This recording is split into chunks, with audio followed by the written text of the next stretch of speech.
It was a cold evening in early November when Daniel, a 32-year-old freelance journalist, received an anonymous email. The subject line read, "The Lost Miners of Blackridge." The message itself was short and cryptic, nothing more than a set of GPS coordinates and the words, "Truth buried in the dark." Daniel had always been fascinated by unsolved mysteries, especially ones tied to forgotten places. Blackridge was an old mining town in Pennsylvania, abandoned in the late 1960s after a gas explosion killed dozens of workers underground. Rumors spread that not all the bodies were ever recovered. Over time, urban legends grew around the mine. Strange lights, disembodied voices, and even shadows moving deep in the tunnels. Armed with his recorder, flashlight, camera, and a small backpack of supplies, Daniel set out to investigate. He knew the place was dangerous. Old mines were unstable, filled with toxic air, collapsing beams, and endless shafts that could swallow you whole. But the promise of a forgotten truth lured him in. When he arrived at Blackridge, night had already fallen.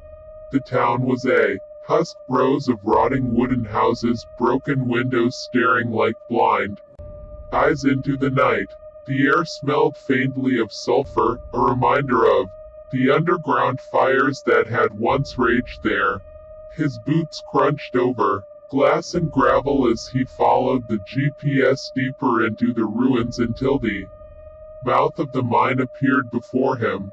It gaped like a wound in the earth, the wooden support beams splintered and sagging. A rusted sign still clung to one side, its faded letters barely readable, Blackridge Mining Co., authorized personnel only. Daniel took a deep breath, clicked on his flashlight, and stepped inside. At first, it was silent. The beam of his flashlight cut through dust and cobwebs, illuminating rusty tracks where minecarts had once rolled. The deeper he went, the colder it grew. His breath began to fog. The sound of dripping water echoed in the distance, rhythmic and unnatural.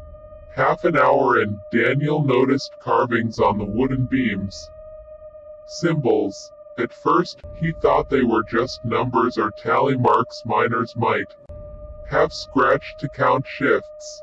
But as he leaned closer, he realized they were crude shapes, spirals, triangles, and what looked like human figures with hollow eyes. Someone had drawn dozens of them, and the more he found, the stranger they became. Some were scratched deep into the wood, as if with desperation. A faint sound drifted through the tunnel, a low hum, almost like a distant voice. Daniel froze, holding his breath. The hum grew louder, transforming into what he could swear was chanting.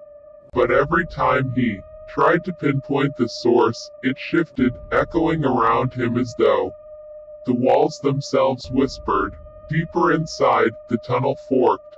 One path sloped downward, the other curved to the right. His GPS pointed toward the downward shaft, though his gut screamed against it.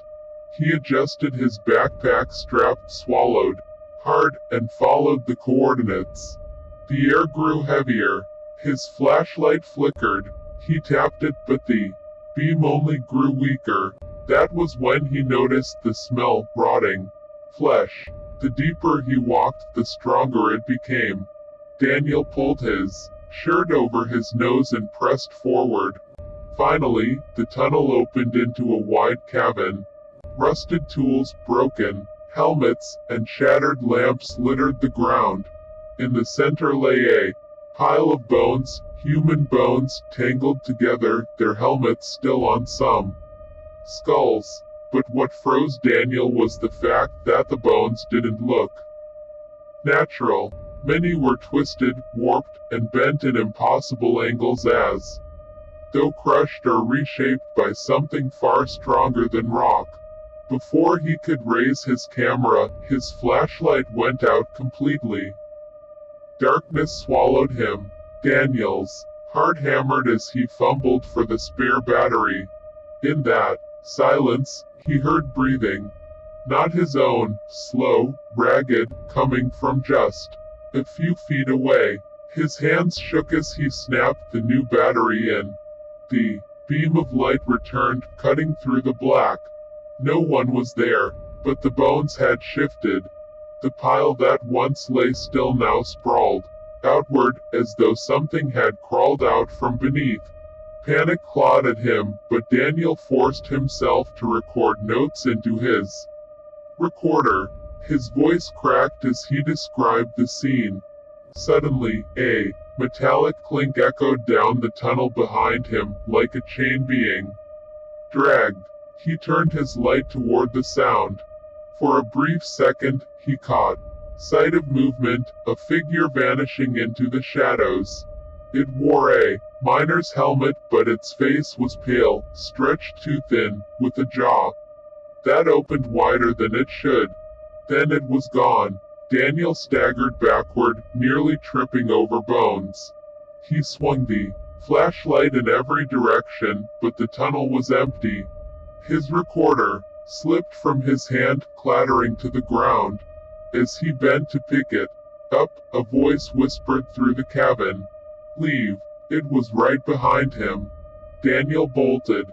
His boots pounded against the ground as he fled up the tunnel, the flashlight bouncing wildly. The chanting returned, louder. Now, a chorus of voices layered atop one another. Some screamed, some whispered, all rising in maddening waves. Shadows darted across the walls faster than his light could catch. The mine seemed endless. Every turn looked the same. His GPS signal flickered out. In desperation, he chose random paths, hoping to find the exit. But the deeper he ran, the more he realized the tunnels were changing. Paths that should have led upward now led deeper.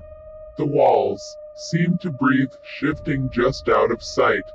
Finally, exhausted and gasping, Daniel collapsed against a beam. His flashlight dimmed again. In its fading glow, he saw dozens of faces staring back at him from the dark, miners, their eyes hollow, their mouths stretched open in eternal screams. They reached toward him with skeletal hands, and then the light died for good.